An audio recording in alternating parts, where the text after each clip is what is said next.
Hey mates, welcome to the Hitout. I'm your host, Phoenix Trinidad, and if you are new here, this is Zero Hanger's weekly AFL podcast where we talk about all things footy. And on this episode, we're talking about West Coast. Are they going to be okay in the end? They had a pretty good performance on the weekend, and you know what? Signs are good.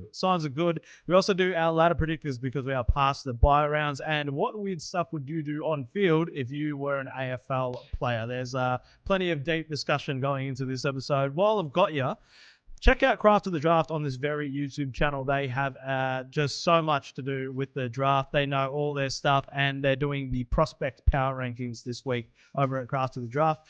Subscribe to the YouTube channel if you haven't already, and let's get into the episode.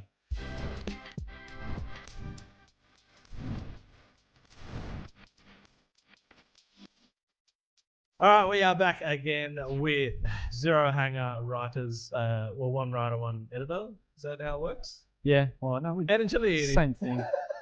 How are we? Oh, good. Great Keating. Oh, yeah.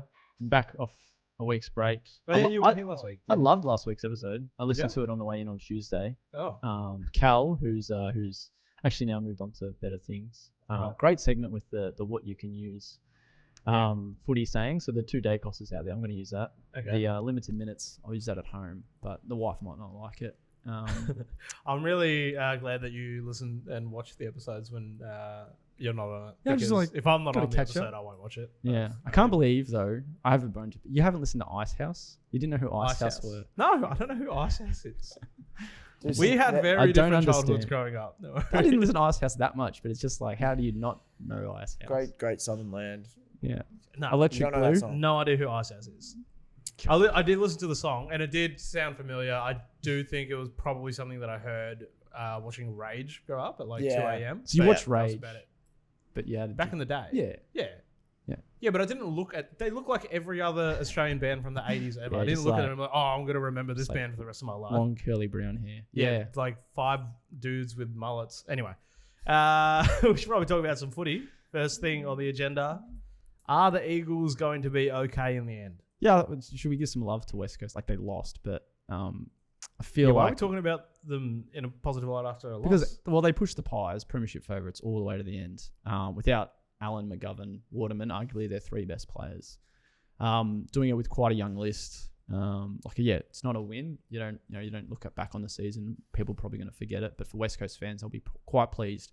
You look at what happened to Richmond, what happened to North Melbourne on the weekend, and those teams getting absolutely battered by clubs in premiership contention. But for the Eagles to just hold fat a little bit, Brady Hoff's looking pretty good as a midfielder in that kind of move. Walter's moved a lot of magnets this year just to experiment, and he's finding some positives that'll work in the long run. Like Tom McCarthy settling in as best as anyone ever has as a mid-season draftee.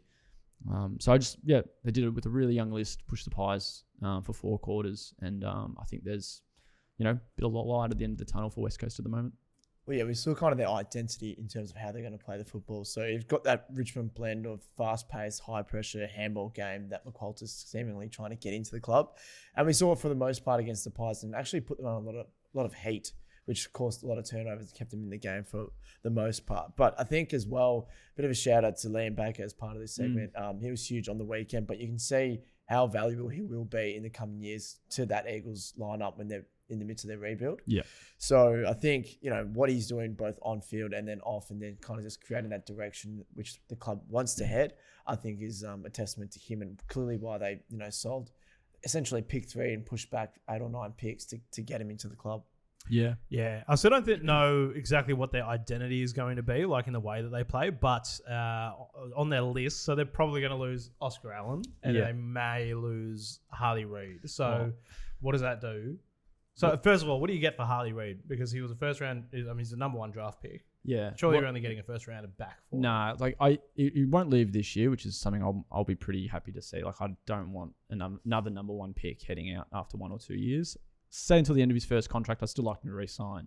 But it might not be the case. And if that is, he'd leave at the end of next year. And he's going to be off contract, but there'll be crazy deals. And what I think will happen is he might end up picking a club that he likes, and they'll have to stump up 3 first-round picks. Or 2, the term first-round pick's a bit broad, but 2 top 10 picks or 3 first-round picks for him. The Oscar Allen situation might work in their favour. I think they'll still get band 1 compo even though the deal might be a bit less now that he's injured. So if they have pick 1 and pick 2 for this year's draft, if they can re-sign Harley Reid, things are looking a lot better, especially when you've got guys like Job Shanahan having a game like he did Saturday night. Ryan Marrick's looking a little bit better every game. And they've just got, Ruben Jimby's finding a few roles. Elijah Hewitt's looking solid this year. So they've got plenty of young talent. And I think eventually they're going to make that jump. It's not going to happen in the next year or two, but there are some off-field things that they got to get sorted at the same time. 2 top 10 picks.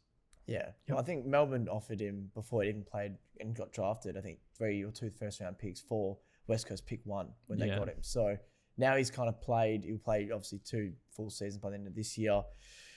Probably should have, well, not should have. He could have won the Rising Star if he wasn't suspended last year. So we know the type of player he's going to be and what he already is.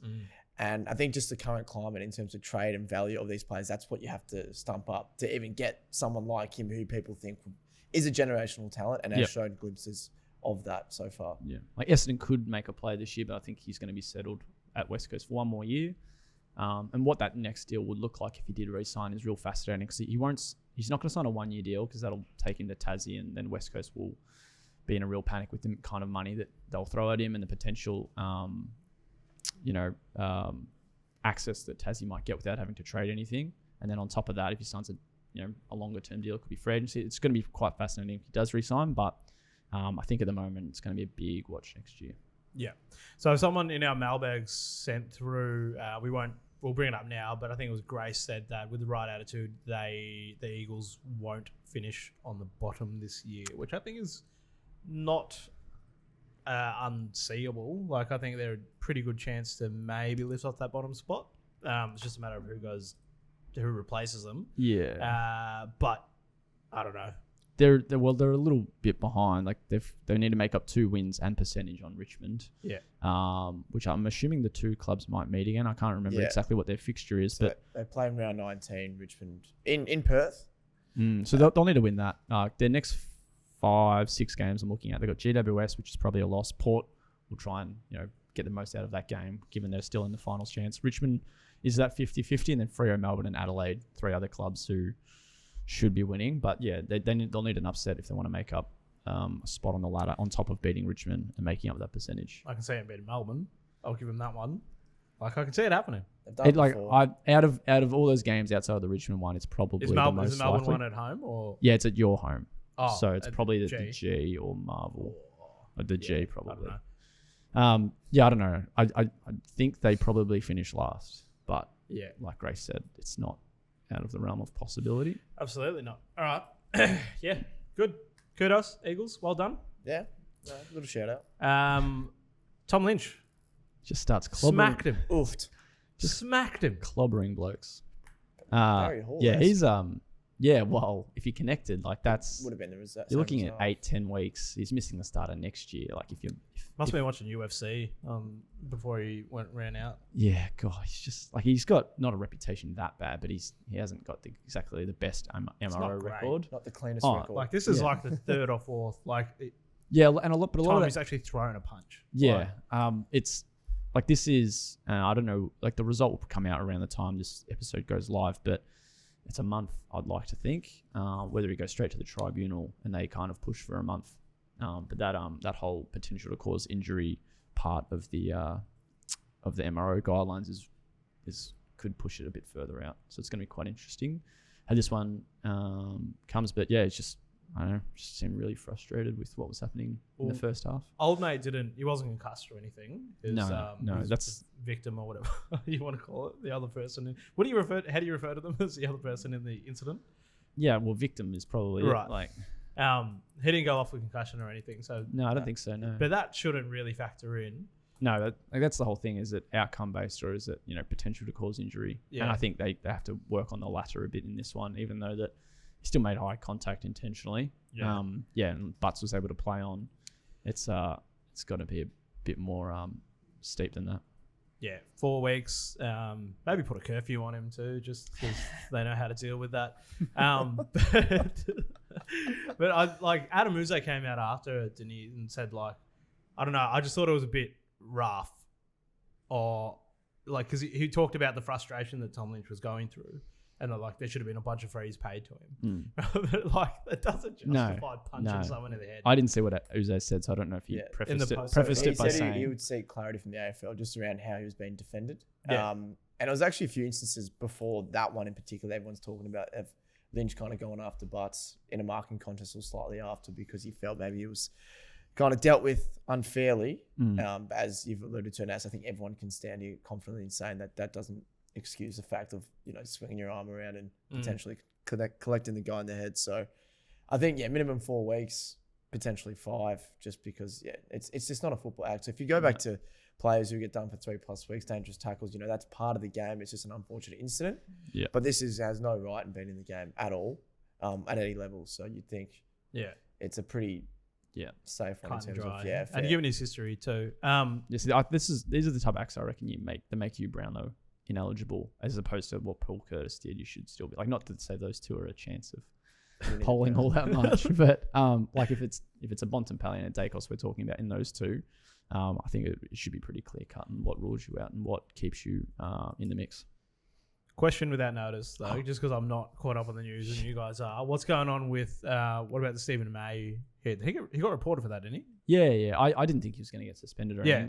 That seemed like a football act. Yeah, it's like it was just a very terrible attempt at a spoil. But then again, if it was any other player, maybe other than a May or a Lynch, people are like, oh, it's not like he missed it. And then where if it's May, it's like he probably 15% intentional. 85% careless, and then but I think in the moment it looked bad, but then when you watch it on replay and stuff, it didn't seem as bad. But like you know what's going through Stephen May's head when he's doing that. Yeah, ping your $1,500 or whatever it is. It's a bit of cash. Yeah, all right. We haven't had much MRO chat. No, there haven't been that many bans. Yeah. Over the last couple of months. Been good boys, and not a lot of challenges as well this year. No, that too. I think there's a lot of clarity over what clubs think they can contest in terms of the MRO hand down, and more often than not, they kind of just essentially just cop and go, you know what, that's what it is. I remember Justin McInerney in Sydney bumped Brandon Starcevic from Brisbane early in the year. Didn't hit him in the head, but caused a concussion. They just didn't contest it because they knew just what it is at the moment. The Matrix. It's just. That's just the cards you dealt with, so you just deal with it and move on. Yeah. I think half the time it's just they can't be bothered dealing with it. There's probably an element of truth to that, to be honest. It goes too long. Yeah. Anyway, all right. Ladder predictors. we're at that point in the season, are we? Well, we're after the buys. Like, this is like the home stretch. Yeah. So if you're ever going to do one after the first game, it's probably now to see how things might pan out. Still, we've still got Essendon and Gold Coast to make up that extra game, but, you factor that into this little run home and see just exactly how that'll factor in. And it's going to be interesting. So I'm kind of keen to see how ours match up. Mm-hmm. How do we want to start, or how do we want to do this? Well, we all got Collingwood probably at the top. Yeah, I do. Yeah, I have them winning 20 games and having 3 losses. So I think that's only one loss after this. And I can't remember which one I pinned it down to, but it might have been Brisbane. I had them the G. 19th and 4. Yeah. Does that add up? Sorry? Does that add up? Yes, it does. Sorry, my bad. I think, I'll be honest, I did this right before we started recording the pod, and I had them losing the last game just because it's against Melbourne, and I feel like they're just going to rest. Where's Melbourne on yours?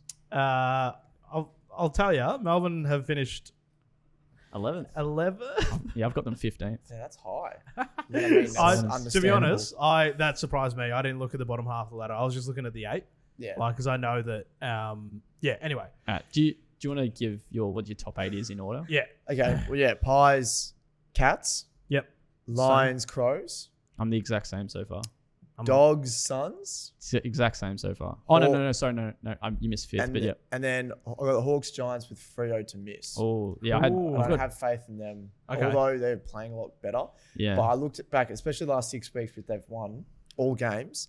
They've beaten teams around them, which is what you have to do to make the finals. But I think they've got a few big games coming up. They run home that will make or break them. I think they've got Collingwood again. I think Brisbane as well. So again, if they win those, it probably tips in their favour that they make it. But given the fact that they're probably not as favourites, you'd have to assume that the teams higher than on the ladder would end up beating them.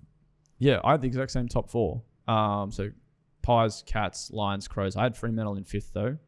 Then the Dogs and the Suns, so a spot down from you, and then Hawks rounding out the 8. So you'd have Giants out. Yeah, well, to be fair, Giants and Hawks are only separated by 2%. So they've got the same record. So really, like, when you're doing this, you can't predict the margins all that well. So really, it's a eighth or ninth swap the Hawks and the Giants around, however you see fit.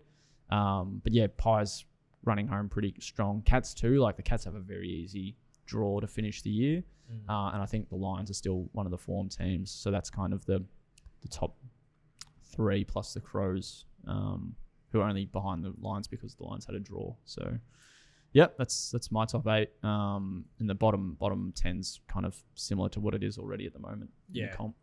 No, I had slightly different. I had Collingwood, Geelong, Gold Coast, then Brisbane. Because I did it on Squiggle, I'll probably flip those around if I was just straight out predicting, but that's what the numbers gave me.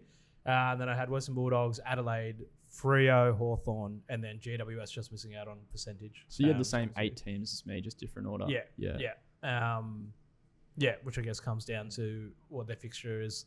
But yeah, Hawthorn and GWS separated by 6%.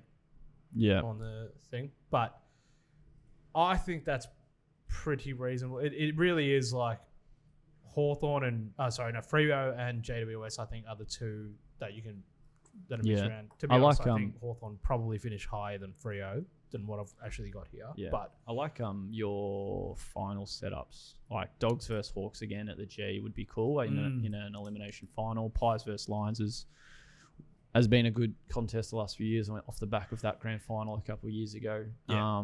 So I had Cats, Lions, and Pies, Crows for the qualifiers, and then Dogs versus the Suns and Freo versus the Hawks. Yeah. And I can't really split any of those games all that well, to be honest. I was aiming specifically to have Gold Coast finish 4th because that's what my preseason prediction was. And I think it's maybe one of my best predictions ever because I think that's dead where they're actually going to finish. But according to this ladder predictor that I did 10 seconds before we started recording the podcast, they're actually coming third. But yeah, any surprises for you? No, I think it's basically down to 9 teams now. Yeah. We can go from 10th onwards. I think they're 2 games in percentage off. Top 9 or top 8 teams. So yeah, I think it's just a mix of those Freo, Giants, Hawks, and then obviously the positioning. I think if anyone's going to make a surprise run, it'll probably be Sydney. Yep. But I've got them 4 wins off GWS in 9th and 10th, so that's that big drop off. Yeah. I can't see anyone really touching that top 9 apart from maybe Sydney. But yeah, I mean, man, this season's so done for so many teams already. But cool. All right, that'll make some fans happy and unhappy. Next thing, should we talk best duos in the AFL? So best 1-2 punch. What's that? Yep, duos. Duos.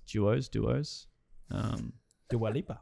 Dua Lipa. Yep. The best duos in the. So why the best Tyrell duos? Well, I think like we've seen Max Holmes and Bailey Smith kind of form what's probably a top 5 1-2 punch in the comp this year, but I was trying to figure out if it's actually the best. So do you have like a twin tall forwards combo that works really well? Is there that midfield forward rotation between 2 players that the Crows might have? Is it just 2 defenders who are so reliable down back like the Giants have? Or is it just, a brother combination like you see the Dacos and the Ashcroft boys link up so much in and out of midfield? So I was kind of going to just pose the question. Are they just a duo because they're brothers or because they're actual roles on the field? Well, it's kind of both, isn't it? Like they kind of work really well together.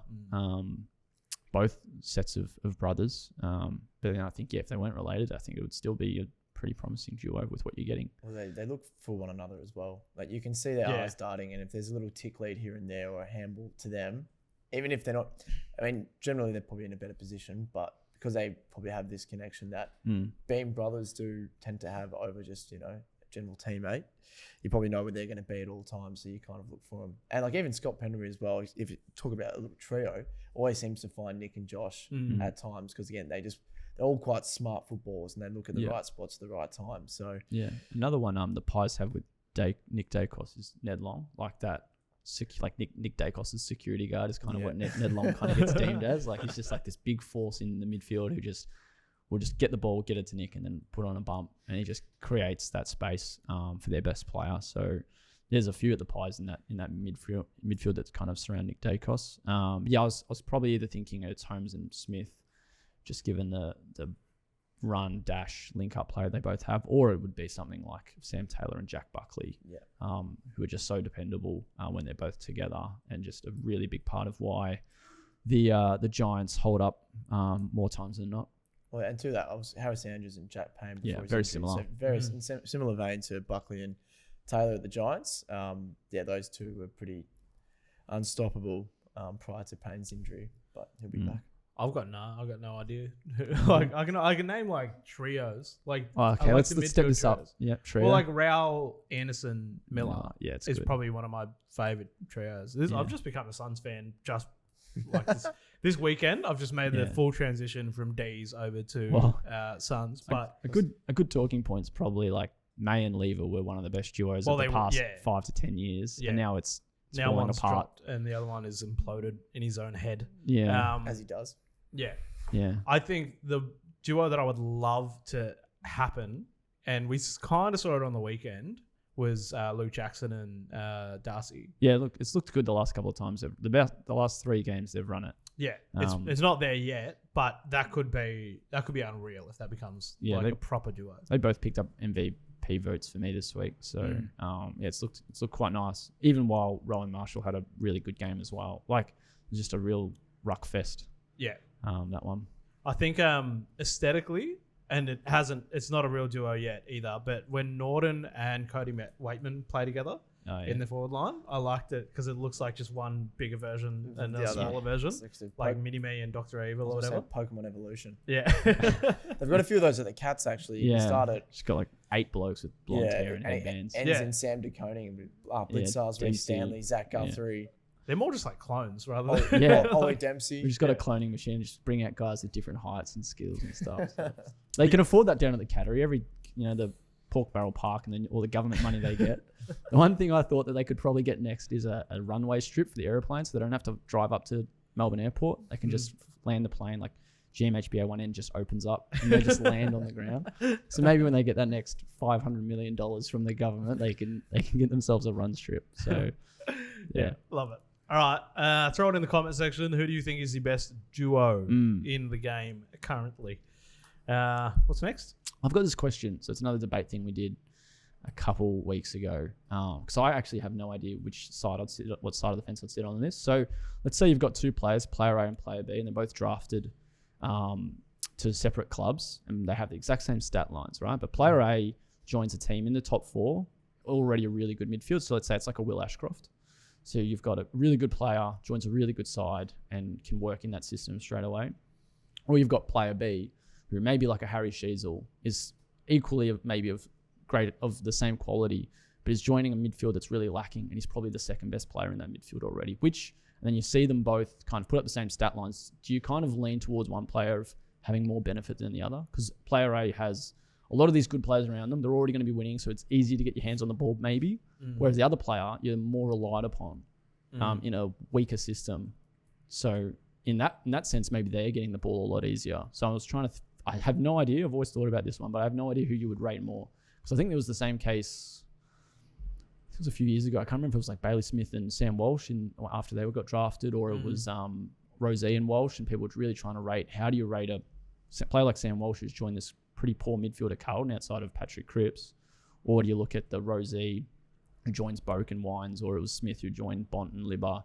Like, how do you kind of rate their standing in the game when they've got these 2 different environments? Yeah. Well, for starters, the player making it into the good side, I think, is a feat in itself. Now, as a draftee, so Smith came in and played straight away.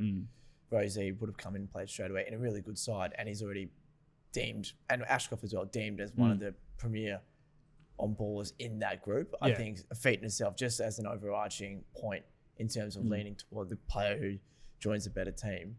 Well, yeah, sorry, just to interrupt, but that's what we said at the start of this year. It was like, I don't think Will Ashcroft's going to make it into the midfield. Levi?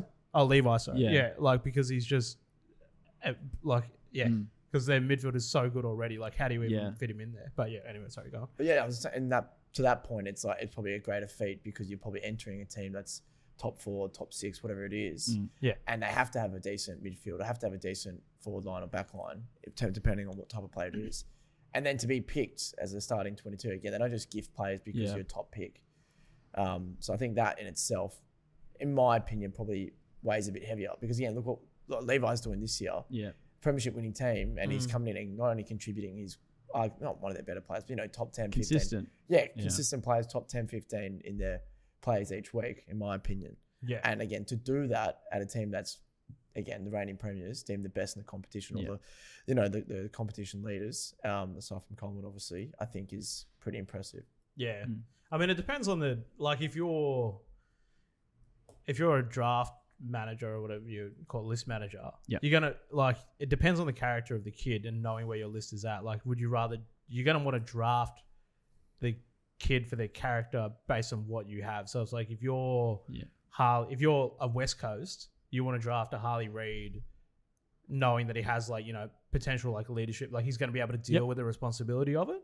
But yeah, I don't know. I always rate the kid from the say player B who is in a lower performing team. Yeah. Just because that's just so much more responsibility and I guess that's the question. If you're voting on the rising star and you've got those two to pick from, which way you're leaning. Do you go for the kid? If those two midfields came up, player A is probably taking on the third best midfielder on player B's side, where player B is taking on the, if it's the Ashcroft comparison, it's a Dunkley or a Neal. Yeah. So it's kind of a interesting mixed match. I don't know if there's a correct answer here, and it's kind of pick your choice. But who are the runners for rising star this year? It's Ashcroft, maybe Langford. But I think they're kind of similar. Melbourne's midfield is a bit weaker, but you're not stepping ahead of Petrarca, Oliver, Viney, Cozzy. So it's more of a, I don't know, Finn O'Sullivan doesn't really play midfield, even though he probably could.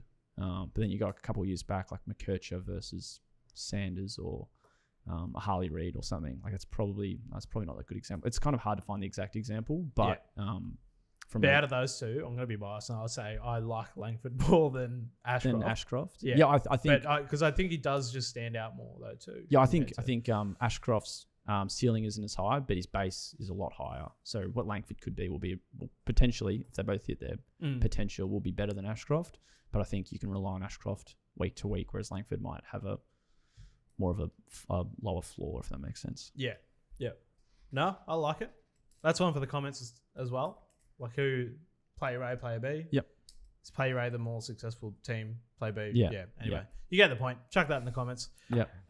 Next thing. Just before we get to this, what brought this up? This next bit. I've thought about this a couple times. Okay. Why? So I just wanted to. I didn't know how to actually raise it. So the question is just what weird thing would you do on the footy field if you were an AFL player? Yeah. Right? So mine is that if your team's up by less than a kick, dying minutes, and you mark the ball, let's say 50 meters out, 45 meters out, and you still want to kind of kill the clock. You might be a chance to add to the score, but you want to kill as much of that 30 seconds as possible. If I'm that player, I've marked it, I am sprinting away from my mark on my line as quick as I can to take up as much of that 30 seconds. So at this point, I'm at half back near my defensive goals. And then as long as I turn around and start walking in while the 30-second clock, before the 30-second clock ends up, it's going to take me a good minute to make that walk. Okay. So I've just killed 90 seconds on the clock. But technically you can still do that. Yeah. Yeah. Well, I mean, you can get done for time wasting though. Well, yeah, but I don't know if that's time wasting. If it's if Ben Brown's just that's what works for me. Ahmed Saad, he's 22 second. Yeah. So he had Ahmed Saad, Adam. Used to play for St Kilda, and then he got done for a certain product or something in his system. Yeah. Right. He had a run up massive. I think 17 seconds. And it'd just be walking in it. I think it was 21 steps before he started running. So if you're that, you could just really just. So I don't know if I didn't check in the laws of the game if there's how you can't step outside your mark, if that includes behind you. Yeah. But if it didn't, then you could just that's killing 90 seconds off the clock. If it's in the last 2 minutes, and your team's up by 3 points, do it. And I'd love to see an AFL player try that in that scenario. So that's mine. I didn't know how to raise it, but I just wanted that aired. You just wanted a platform. I just want someone to do it. Do this. Do it. I'd love to see if someone in Geelong does that, in the finals, it'd be so good. Yeah. That's all I ask for. Yeah, that's a real Chris Scott thing to do as well. Kind of coach his players to do something so left field. Yeah. that just gives Geelong the edge. I'll see if I can find anything in the laws of the game now, but it's going to take a while. But I feel like it's up to them. Like, there's just a look like against time wasting in general, which I think that could technically fall under Potentially. Up to the umpire's discretion. But yeah, what weird thing would you do? Well, I kind of base this off how I play as well. I'm like a bit of a annoying little brother. I just kind of run around, the older brother. Just wanted to know what they're doing, how their weekend's going, how's their day going. And I always like to high five the opposition players. Now, it's not necessarily weird, but I try to be like their best friend. And, again, once you cross the white line, it's, they're the opponents, they're the rivals. You want to clean them up, you want to tackle them hard, you want to beat them. But the way I play footy, and again, I do this week to week, is, just running up to one another, just high fiving their players. And, like, even their ruckman, just giving them, a pat on the back, saying, mate, you're doing really good today. And they're like, what is this little... So is this a tactic, or is this just you being you? Because you're a pretty friendly guy regardless. I'm starting to think it's a tactic because I was playing the other week and you don't even know whether or not it's a tactic. And I'm asking God, like, where are we going to stand? You're, as a midfielder, like, you're going to go sit in this position on the ground, like, where they're going to tap to, and they're looking at me so confused, and the ball's thrown up, and they're still flat-footed. So I'm starting to think I could utilize this even more. Yeah. To the point where it actually might be a benefit to me and my mob. So again, it's more those little intricacies, just like niggly things. Little niggly things, not necessarily, physically imposing, just more just like high five them, just like smiling at them, asking what they're doing after the game. Yeah. Did they have a good Friday night? Are they dating anyone? Just anything to throw them off their game that they wouldn't anticipate, being spoken about or done on a footy field. Yeah. Which I deem weird because as I said, like, it's a competitive game. You just want to beat the bloke next to you. Yeah. You don't want to be chatting about how the weather is and if the sun's going to pop out and can have a beer after the game with you. No. So I guess the question is like, all these things have to be within the rules of the game. Oh, they can't be like, because it'd be like, because I haven't played footy since juniors, and there's just so many intrusive thoughts that come into your head when you're playing as well. So I totally get that. Yeah. I would I don't know what I would do. I feel like I don't think I could come up with anything for this segment that I wouldn't be arrested for.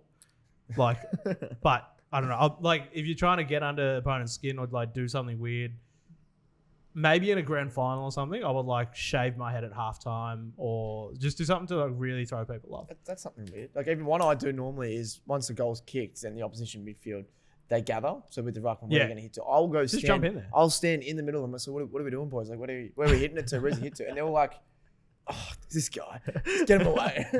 I would love to do like ask for a jumper swap, but at like quarter time. Can I frame your jumper, please? Did you find the rules of the game? I found the section about playing on when kicking for goal, but it didn't have what I needed. So I'm still trying to find it, but it's not. It's a big document. Wait, aren't you an umpire? I haven't umpired in like 10 years. Oh, okay. Yeah. But and this is all. But surely you should know still whether or not that falls under. I didn't study it that much. Yeah. You weren't a very good umpire. No, that either.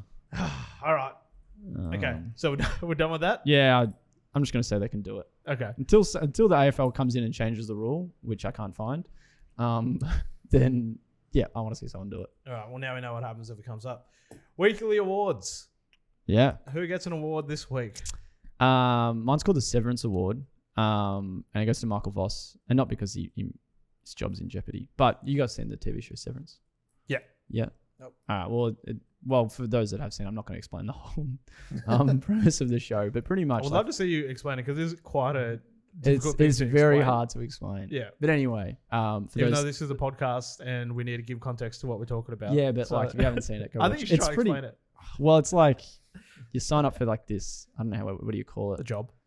Job in a way, yeah. Yep. And so when you go to work, you're still in your body, but you don't remember anything from your personal life. Yeah. And then when you leave work, you don't remember anything from your job. Yeah. So it's kind of split into two. You're the same person, but yes, that's a good way to put it. So, so for me, mine goes to Voss because I loved him as a player, one of the greatest players of this generation. And I feel like his people are going to look at him a bit differently now as a coach. So I wish we could just sever those two parts of Michael Voss and remember him as a player, and then some people can remember him as the coach, and you don't have the two cross lines. So because I think his reputation has been is getting a little bit muddied by his coaching. Like, this is his second senior coaching stint. It's not working in his favor, even though he's been probably Carlton's best coach in the last decade. I'd love I don't want people to forget how good he was as a player and have that reputation kind of tainted as well. So it's the severance award because I would like him to have the coaching Michael and the playing Michael separate. I like it. In his Kinda reputation. Kind of like Nathan Buckley a bit as well. Yeah, that's the same thing. James Hurd is a great example. Actually, he's probably one of the best. Yeah, he has a very absolutely. Yeah, which is probably why I want Hurdy to coach again one day. Maybe not at the Bombers, but one day. But yeah, that's my award. Good. Okay. I like it. My award is the In Sync award, because we're saying bye to the bye to the buys. Because the buys suck, and this was way too many weeks of buys. I don't know who gets this award, the In Sync award. I guess to the fixture, the current fixture, the fixture guy who lives in Canada. No, the fixture guy. No, but it's only this week though. Yeah, but he created the fixture. Yeah. Wait. No, but they only get the award because the buys are done this round. I'm giving the awards of this round. All right, round. Just the concept of this round gets the In Sync award because the buys are done. Because this was awful. I liked the buys there. I said it. I liked how it was structured. Stretched over 5 weeks. Yeah. Because we just I can understand some people just wanted a week off, and I feel like if we could fill that week with other things, that would be fine. I prefer that. But I was fine with it. I think we had a good amount of games. There was there shouldn't have been any overlap. That was probably the only thing I didn't like. Was like yesterday, there's 2 games on, and they start 100 minutes apart. Was pretty silly. But I liked how there was very little overlap. Watch one game, you move into another game, and you move into another game. Like instead of, which you can do, but then you're missing out on probably 3 games this weekend. Like it's 2 on Friday night, 2 the exact same time or similar time on Saturday night. I can't remember the full fixture for this weekend, but it's a mess. Like 7:30 and 7. Where are we? Is it this week or next week? Yeah. So you got Thursday night, then you got 2 on Friday, which are an hour apart. Then you got 12:35, 4:15, then 2 5 minutes apart Saturday night. Then you got 1:10 and 3:15 on Sunday. Yeah. Like I'm not saying it was perfect, but I liked how there was not a lot of overlap. You can just move from one game to another and didn't feel like you're missing out on that much. I didn't think over the 5 weeks. I felt like I was robbed of a lot of footy. Like I it just felt weird. Because I felt like if I was watching this game anyway, there's probably another game on at the same time that I'm missing. Yeah. So you could probably shorten it to 4 weeks. Like I feel like there was 1 week where it was just 2 clubs had a bye, and that's probably to help with the fixtures, Thursday nights, 5-day turnarounds, whatever. But I know people had issues, and it was probably because there's less footy. But I feel like they were just taking away the games that were clashing anyway. Yeah. Okay. Yeah. My award, it's the Tipster's Dream Award. So this week, probably more than most, was all favourites winning their games. So only 7 games, 7 favourites won.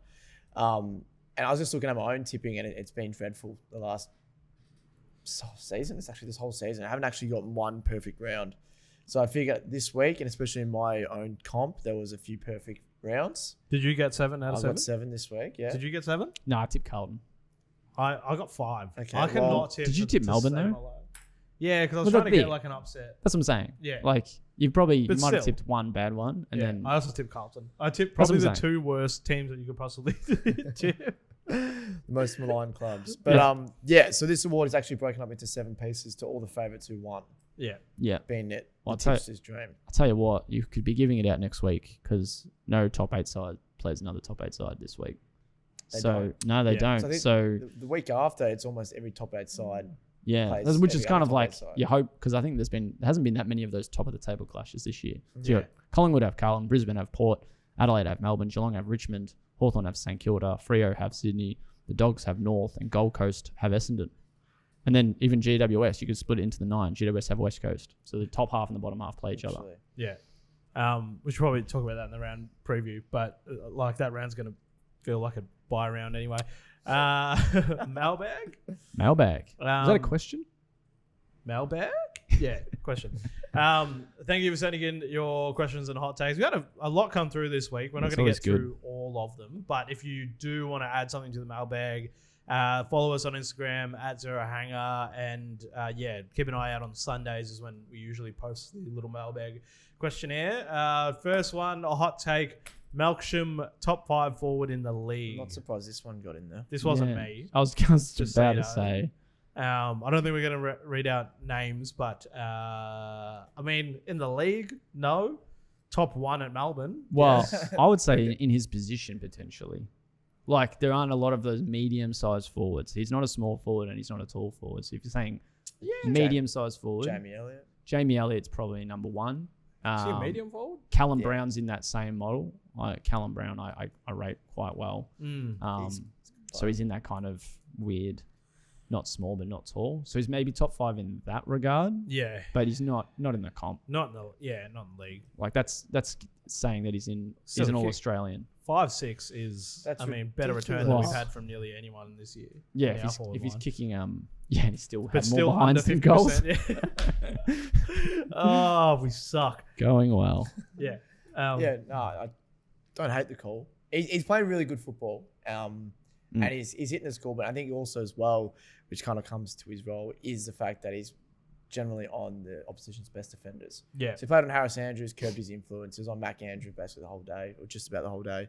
He's had those roles where he starts on key defenders that take him to the footy, and then he's just smart enough to either break out the side or use his body to just create separation and get the footy in his hands and obviously have shots on goal. So, very good player. Love him. Literally, him and Cozzy are the only people I look forward to seeing in our forward line at any point. Next one comes from Harry.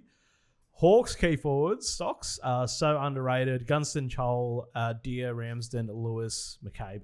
Yeah, this was probably their weakness at the start of the year. And it's probably over the last 12 months, just given they haven't had Mitch Lewis.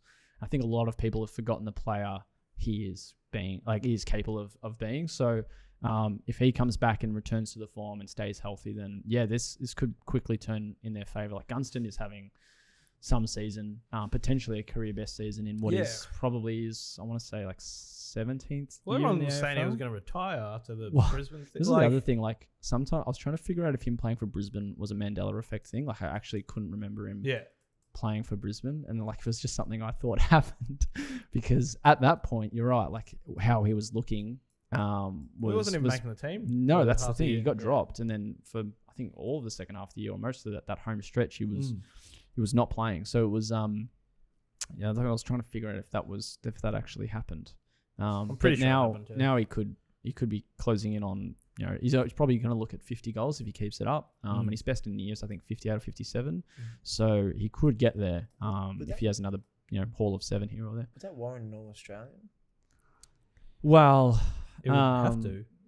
I know we were talking about medium-sized forwards. He's more of a tall forward, but he is that kind of awkward height for opposition defenders to deal with. But then in saying that, do you put him with the tall forwards, and then you probably have Cameron, King and Hogan ahead of him still in an All-Australian conversation. But if you're picking the squad right now, it probably wouldn't look out of place if it was in the 44. Yeah. So, but then, on top of that, if Kel Shadir can press his case like he did last year and had that really solid season at senior level. Marbio Chol's having a career best year. Max Ramsden's holding his spot well before Lewis comes back, so that'll be interesting. And then Will McCabe's kind of is there. I don't know if he'll play this year given the players we've mentioned, but it's nice to have that pecking order. So would that mean then Oscar Allen is probably, although we think he might be going to Brisbane from the Eagles, he's probably surplus to requirements at the Hawks, given the fact they've got Lewis coming back, hopefully he stays fit. Ramsden young, McCabe young, Deer young, Chol, probably in the prime. Yeah. And obviously Gunston probably age him, and again, he's playing some of the best footy he has. Yeah, I don't hate it. I think if he goes to Brisbane, Hawthorn don't really miss out on too much. They can use that cash on a big name player next year instead. Ben King. I almost gave my award to Marbio Chol just for that chase down tackle. That's pretty cool. Goal. Like that's just, I feel like he always threatens to do like to provide a massive highlight per game like that. And that was the first time he's actually just purely followed through and nailed it. Charles Royce. Absolutely. Caleb. Joel Frazier will win a Brownlow. Well, he's the baby Bont, and Bont hasn't got a Brownlow. Why would you bring that up? Well, I'd want Bont to win a Brownlow, but if he's literally is just a right-footed Bont, I don't hate the idea. Like Bont should have a Brownlow or two. That's his second year. Yeah, that's crazy. So he's 20, or that's also a lot of 20 pressure. or 19 or 20, whatever. Yeah. He's just having a crazy season. Like pick 31 or whatever it was a couple of years ago out of Horsham. And the weird thing is, he was like drafted as this outside midfielder with a bit of a scoreboard impact, good runner. And now he's playing as an inside mid or a half forward or a half back. So it's absolutely crazy what they've been able to do with the Dogs with him over the span of 18 months. Yeah, absolutely. All right, is that it for Mailbag? We had a couple, but I don't think we might park rest them of- next week if it's a bit lean. But we were very happy with how many questions we had this week. So if we missed out on you this week, maybe ask another one again next week and we'll get to you. Maybe. Alrighty, round 17 a preview. What games are we looking forward to? I am just looking up the fixture now. North Centenary game. Now, it doesn't look like it's going to be a close contest against the Dogs on Thursday, but more a celebratory occasion. I think they've got past players, premiership players. So it's going to be a big evening outside of the 120 minutes on the ground. But is this the one where the old mate were kicking up a fuss about a not few going old 'cause mates. they're- grow up. Anyway, Yes. sorry. and then Collingwood again. Everyone tips it to be one-sided, but should be packed MCG Friday night, 70, 80,000. I mean, 80. Oh, There's if Carlton win that, I want them to win that just for the drama. Nah, Just we don't want It like would be they so won't. good. Like, It would- don't get me wrong, they it would will be not so- win this game. They it'd be have so good. zero chance. But it would be the best thing for I think, especially all the media outlets everywhere. Like it's just gonna go insane. It'd be nuts if they won that. Like either win or lose, there's a big story coming out of it. Yeah. For them. I'm looking at this. How many 50-point games do you think they could be? I'm looking at 1, 2, 3.5, maybe 4.5. I've got 4 or 5. Yeah, they like Thursday night could be Yeah. ugly. Collingwood, Carlton could be ugly. Giants, West Coast could be ugly. I think Essendon and Gold Coast will be closer than some people think. Cats, Richmond could be pretty ugly. Adelaide Demons. Adelaide Demons could be as well, like that forward line versus that back line. Yeah. Just Adelaide are humming at But the only really good game I'm looking forward to is Sydney Freo at the FCG. That'll actually I reckon that's a really good That's the, matchup. I've done my tips. It's the only one I had to really think about. Don't you um, tips? It's only Monday. What's the point of Zero Hangers tip? You get in early, you get more points. By the way, I was 205th 2 weeks ago, and now I'm 94th. So for those that have given up on their tips, just believe. All right, Ted Just Lasso. an empowering message. Yeah. I reckon like a lot of these are 50 plus. Yeah. But that Freo Sydney game is going to be unreal. I think if Sydney can win that, I mean it's at the SCG. That would be the start of their nice little run into the finals. I reckon they can probably do it. Because if anyone's going to drop out, it might be the Dockers if they lose that. Yep. Yeah. Agreed. Cool. Cool. Is that it? I reckon that's it. Yeah. Sweet. All right. Thank you for listening. Check out Zero Hanger. What have we got in Zero Hanger? Just the usual. MRO updates. We've started doing trade targets on site, and we might have some video stuff coming in the near future. Cool. Yeah, absolutely. Stay tuned on the Zero Hanger YouTube channel. Subscribe. Or if you want to. If you haven't already, you probably should have. And we'll check you next week.